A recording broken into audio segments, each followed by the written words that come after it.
Hi guys, welcome to Techavro. In this video, I'm gonna be showing you how to view subscriptions on iPhone.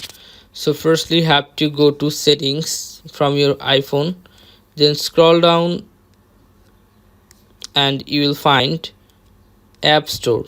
You have to find App Store from here.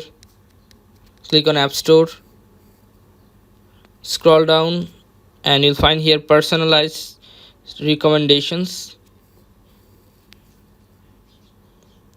Now you'll find here subscriptions. This option, you can see the gray.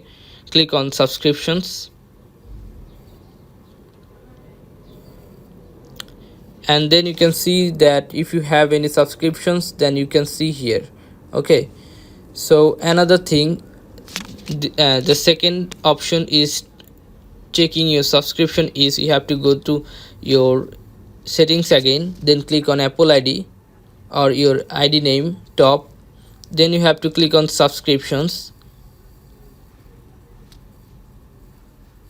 and then it will show your subscriptions here if you have any, or if you don't have any subscriptions it will say you do not have any subscriptions.